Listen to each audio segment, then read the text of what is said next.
Saya baru setelah liburan, orang tua saya cerita. Nah, Kiai Mustadi itu hafal Quran itu. Loh, kok Pak Mudi? Loh, kata abah saya, jangankan kamu, ini cerita awalnya. Dulu Kiai Mustadi sudah hafal Al-Quran, kedua orang tuanya itu tidak tahu bahwa anaknya sudah hafal Al-Quran. Hebat banget. Gak kayak zaman sekarang. Baru mulai hafal Al-Quran bikin status OTW, Pondok Pesantren Tahfidzul Quran, Nur Sama, bukan Nur Sirat, Nur Sama. Nah, ini itu kan pondok sih. Kalau santri di sini sih kelas kayak kiainya kira-kira. Bapak-bapak, ibu-ibu ikan diberkati. Lanjut ya. Terus hafal Al-Quran itu bukan tujuan akhir, tetapi hafal Al-Quran itu untuk modal awal. Kenapa demikian? Menghafal Al-Quran itu tidak wajib. Yang wajib itu adalah belajar fikih, belajar usul fikih, belajar ulumul Quran dan seterusnya. Orang belajar syarat rukunnya sholat itu wajib. Orang mengerti fikih haid, istihadah, nifas itu wajib. Orang belajar syarat rukunnya puasa Ramadan itu wajib. Adapun menghafalkan Al-Quran itu tidak wajib. Jadi kurang tepat ada orang fokus menghafalkan Quran saja, tetapi tidak mau ngaji Fathul Qarib, tidak mau ngaji Fathul Mu'in, tidak mau ngaji Fathul Wahab. Fathul Wahab itu kitab kelas tinggi. Saya kalau malam di sana di Balai Kambang, santri putri yang senior yang pada ngapalin Quran itu juga kuliah Mahat Ali, yang pada ngapalin Quran, pengurus pondok. Kalau malam itu pada ngaji sama saya Fathul Wahab di rumah saya. Itu kelas tinggi. Santri putra kalau dengar ada santri putri ngaji kitab Fathul Wahab merinding. Pokoknya kalau santri putri itu sudah ngaji Fathul Wahab cocok jadi ibu nyai lah. Tapi bukan ibu nyai kedua, bukan. Terus jadikanlah hafal Al-Quran itu sebagai modal pertama untuk mempelajari ilmu fiqih, untuk mempelajari usul fiqih, untuk mempelajari ulumul Quran, untuk mempelajari ilmu hadis. Amin Allahumma amin. Yes. Kulo ajeng damel kuis ke Syafi'i Nabi. Yang bisa jawab dapat hadiah 250.000. Setuju? Nanti hadiahnya saya kuisnya khusus santri. Nanti dulu kalau santri sudah tidak bisa, saya lempar kuisnya ke ibu-ibu. Kalau santri yang bisa jawab, santri wisudawan wisudawati ini, nanti jawabannya benar dapat hadiah dari orang tuanya. Saya dompetnya jauh, mobilnya aja masih di jalan, baru sampai sini tuh dompetnya di mobil. Panitia tidak menyediakan hadiah masalahnya. Tapi ada tapinya, kalau jawabannya salah didenda, itu ada kotak amal di masjid. Kalau benar dapat 250.000, kalau jawabannya salah didenda isi kotak amal 500.000. Gini oke? Pertanyaannya begini. Orang satu Kudus, bahkan orang se-Indonesia itu pasti kenal namanya Mbak Arwani Kudus. Iya apa tidak? Orang se-Indonesia itu punya kebanggaan yang bernama Mbak Arwani Kudus. Mbak Arwani adalah muridnya Kiai Munawir Pra. Pertanyaan saya, siapa santri yang satu angkatan teman akrabnya Mbah Kiai Munawir Krapyak saat mempelajari Quran, menghafalkan Al-Quran? Kalau yang bisa jawab Ustadz sini, hadiahnya 750.000, tapi minta sama Kiai Sapi. Sudah tak bilang dompet saya jauh di mobil-mobilnya masih jauh saya. Tadi kan udah dijemput pakai motor lewat tengah sawah karena macet total. Jadi ternyata saya baru tahu bahwa Undaan itu sudah setara Jakarta, ada kemacetan yang sangat panjang. Dulu itu macet itu kan di kota-kota besar. Berarti Undaan ini sudah setara kota besar, macetnya luar biasa. Jadi orang Undaan ini patut berbangga. Saya seperti orang Jakarta, jalanannya macet panjang. Itu tepuk tangan dulu untuk orang Undaan. Jadi orang se-Indonesia ini hanya kenal Mbah Munawir Krapyak. Padahal ada satu kiai yang ilmunya sama. Dalam hal ulumul Quran, bareng mondok di Mekahnya dengan Mbah Munawir Krapyak. Siapakah beliau? Sinten? Kiai Usman Kaliwungu Kendal. Tapi buatan jarang namanya dengar jarang di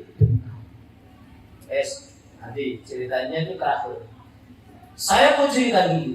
Mbah Kiai Munawir Krapyak itu dalam hal Al-Quran punya 2 murid kesayangan. Satu Mbah Arwani Kudus, satunya lagi siapa? Ayo. Siapa? Mbah Munawir Krapyak itu punya 2 murid kesayangan. Satunya Mbah Arwani Kudus, makanya Kudus sampai sekarang tempatnya orang hafal Al-Quran. Alhamdulillah. Ada lagi satu lagi muridnya Mbah Kiai Munawir Krapyak yang bernama Mbah Kiai Umar, pesantren Kempek Cirebon, alias Pak D-nya Kiai Haji Profesor Dr. Said Akil Siraj. Kulo niku boten tidak pernah mondok di Krapyak, tapi saya Quran nyambung kepada Mbah Munawir Krapyak. Mbah Munawir Krapyak punya murid namanya salah satunya Kiai Umar. Tadi Mbah Yai Arwani Kudus sudah jenengan sering kenal. Kiai Umar Kempek Cirebon alias Pak D-nya Profesor Dr. Kiai Said Akil Cirebon. Kakak saya ngaji Qurannya itu sama Kiai Umar. Saya ngajinya sama kakak saya. Jadi saya sama kakak saya sama Kiai Umar. Kiai Umar itu sama Mbah Munawir. Zaman samonten itu sing yang dinamakan Mbah Umar Cirebon itu gua luar biasa. Nek ngajar santri pegang rotan semeter. Nek nerima kalau setoran Al-Quran itu sambil pegang rotan. Kalau santri makhrajnya salah, langsung jebol dipukul pakai rotan sampai merah. Tapi zaman situ kan orang tua santri kalau dipukul sama kiainya kan pada seneng gitu, ngalap barokah. Kalau zaman sekarang kalau ada guru jewer muridnya, kemudian gurunya dilaporkan ke polisi. Bedanya zaman dulu dengan zaman sekarang. Makanya zaman dulu itu berkah-berkah karena hormat nih. Fatihah orang itu Mbah Umar. Kalau ngaji Fatihah sama Mbah Umar Kempek Cirebon itu paling cepat itu 3 bulan untuk Fatihahnya saja. Sampai di beliau cara maharajnya cara maharaj. Jadi Bismillahirrahmanirrahim. Diulang lagi, kurang senyum gitunya. Bis sampai sinnya kurang tipis dan seterusnya. Sama kol-kolahnya Mbak Umar. Huwallahu ahad. Kalau kurang kencang, cepet kurang kencang kol-kolahnya. Allahus samad. Harus itu kol-kolahnya harus nyemplung. Mbah Umar itu adalah salah satu murid kesayangannya Mbah Munawir Krapyak. Saya pernah waktu itu ada kiai dari Kudus datang ke saya. Gus, saya mau tanya. Katanya dulu Mbah Arwani Kudus itu punya saudara seperguruan, ada satu angkatan yang sama-sama menjadi murid kesayangannya Mbah Munawir Krapyak. Katanya orangnya adanya di Cirebon. Ya betul. Itu namanya Al-Maghfurlah Mbah Kiai Umar, Pondok Pesantren Kempek Cirebon. Jadi beliau satu angkatan, Kiai Umar ini satu angkatan kali Kiai Mbah Kiai Anwar. Wow, kembali ke Kiai Usman. Dan pondok Kaliwungu Kendal, itu Kaliwungu Kudus, ini wonten di Kaliwungu Kudus ya. Di pondok Kaliwungu Kendal itu enten tiang ingkang ahlul Quran yang bernama Mbah Kiai Usman. Mbah Kiai Usman niku satu angkatan mondoknya bareng dengan Mbah Munawir Krapyak waktu mondok ke Mekah. Mbah Kiai Usman punya murid namanya Kiai Asrari. Kiai Asrari punya murid, ini yang akan saya ceritakan, namanya Mbah Kiai Mustadi Winong Cirebon. Nah, Kiai Mustadi Winong Cirebon itu lagi-lagi masih satu keluarga tadi dengan Kiai Said Akil Sirot dengan Mbah Umar. Ini yang akan saya ceritakan kepada orang-orang yang menghafal Al-Quran. Loh, dengarkan baik-baik. Saya itu pernah mondok 1 tahun sebelum Lirboyo, Pondok Pesantren Winong Cirebon. Karena Pondok Pesantren Winong Cirebon itu plek niru koyo Pondok Lirboyo. Cara sekolahnya, cara ngajari, kitab-kitab pelajaran. Saya itu tidak tahu bahwa kiai saya itu hafal Al-Quran yang bernama Kiai Mustadi tadi. Kiai Mustadi muridnya dari Kiai Asrori, Kiai Asrori muridnya dari Kiai Usman Kaliwungu Kendal, Kiai Usman yang tadi satu angkatan dengan Mbah Munawir Krapyak, gurunya waktu mondok di Mekah. Apa? Kiai Mustadi itu hafal Al-Quran, sekeluarga hafal Al-Quran semua, mondok Lirboyo semua. Yang hebat, banyak orang tidak tahu bahwa Kiai Mustadi Hasbullah Winong itu orang hafal Al-Quran. Saya saja tidak tahu kalau Kiai Mustadi Winong itu hafal Al-Quran. Malah justru setelah saya mondok di Lirboyo, liburan pulang ke rumah ngobrol dengan orang tua saya, karena orang tua saya sangat akrab dengan Kiai Mustadi Winong Al-Quran. Putunya Kiai Mustadi Winong ini ada yang menikah dengan orang Kudus di dekatnya IAIN ini. Siapa yang Gus Nasib? Nah itu istrinya siswa. Kan Gus Nasib itu kan ibunya kan masih keluarga dengan Kiai Balai Kampang. Gus Nasib istrinya itu cucunya Kiai Mustadi dari Cirebon, Winong Cirebon.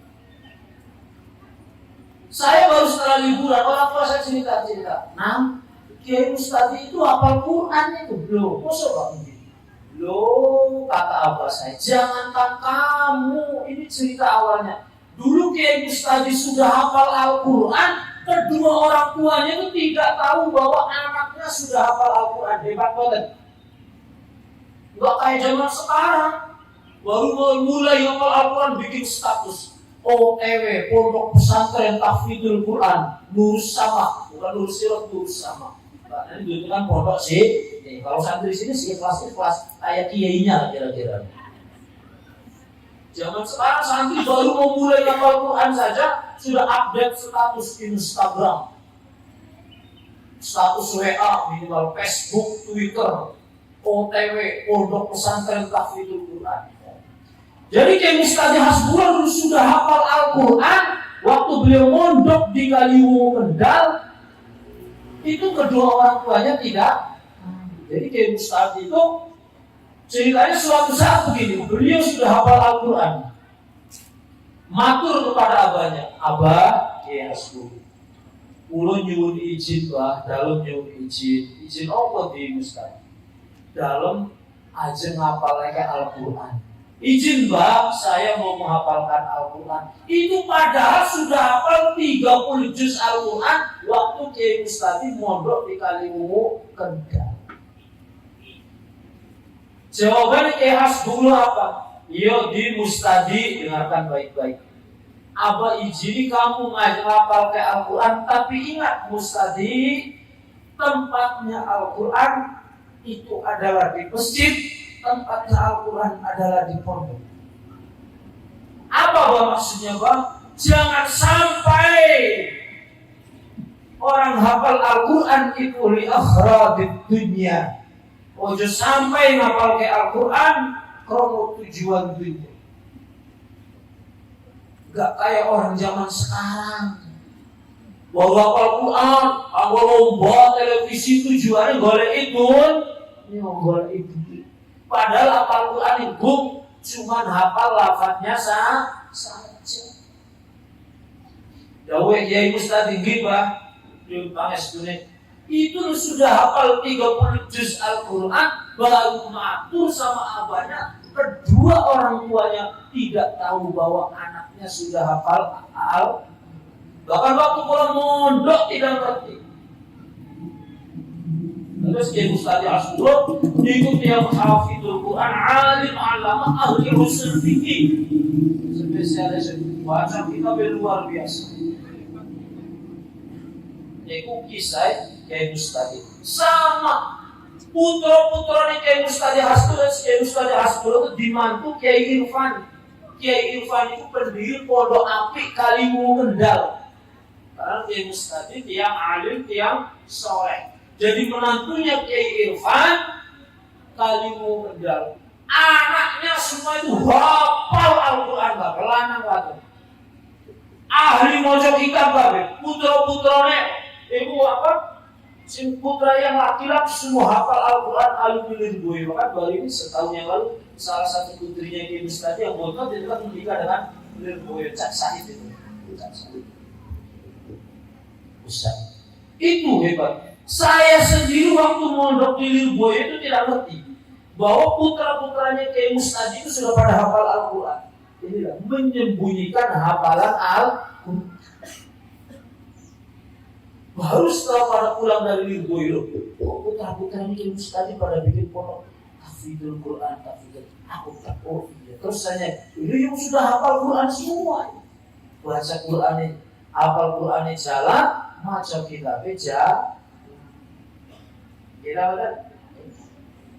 Nyambung kali daun Mbah Munawir Rapiak. Nih santri-santri kalau nek pada apal Al-Quran, mingguri nama mau ora usah dikasih Al-Hafid nang. Nuwun sewu. Dosen-dosen kula semua hafal Al-Quran, tidak ada yang di belakangnya tulis Al-Hafid. Dan jenengan ngertos Profesor Dr. Said Akil Sirot saatnya lulus doktor itu harus hafal Al-Quran. Pernah kok beliau di belakangnya tulis Al-Hafid? Buatan wan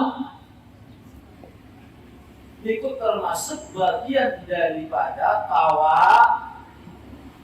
Yang zaman sekarang ini belum apal juz amma mau ditulis belakangnya Al-Hafid. Apalagi kalau yang namanya Hafid, Ustadz Hafid Al-Hafid. Ada yang kemarin mbak asmane Hafidah, Ustazah Hafidah Al-Hafidah, anaknya Pak Hafid. Kelihatan gini? Niku sampai segitunya seorang Kiai Mustadi Hasbullah, sampai beliau saja tidak rela kalau orang lain sampai akhir hayat, sampai beliau wafat, putra-putranya pun tidak ada yang menulis namanya umpama Kiai Haji Mustadi Hasbullah Al-Hafid. Padahal keluarga itu hafal Quran. Kiai Mustadinya hafal Quran, garwonya hafal Quran, putra-putranya hafal Al-Quran. Sekeluarga itu tidak ada yang di belakangnya dikasih Al-Hafid, Al-Hafido.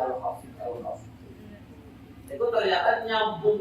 Bah, Yai Munawir Rapiak ugi nanti jauh bahwa kepada para santri kalau yang sudah hafal Al-Quran tidak usah dikasih embel-embel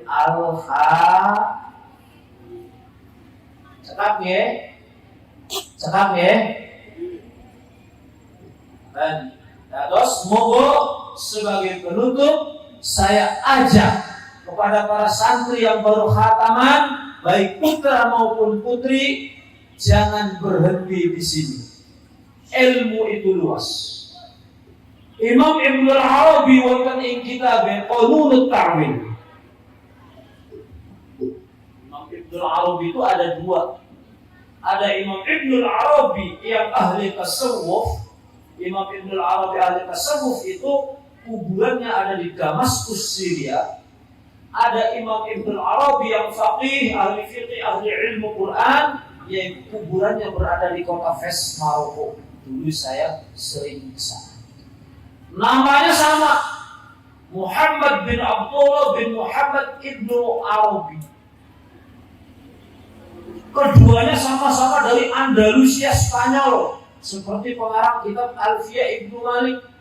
Cuma dua-duanya sama dari Spanyol, yang satu hijrahnya ke negara Syria, yang satu hijrahnya ke Maroko.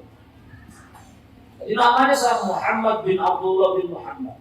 Para ulama berpendapat bagaimana untuk membedakan Ibnu Arabi yang dikuburkan di Syria dengan Imam Ibnu Arabi yang dikuburkan di Maroko.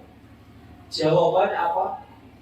Yang terakhir yang di Maroko itu terakhirnya ada nama Al-Ma'afiri. Jadi kalau sampai baca kitab Muhammad Ibnu Arabi Al-Ma'afiri, itu berarti Muhammad Ibnu Arabi kampus sarane wonten Maroko. Kalau Muhammad Ibnu Arabi tanpa Al-Ma'afiri niku Imam Ibnu Arabi kampus sarane wonten teng Damaskus.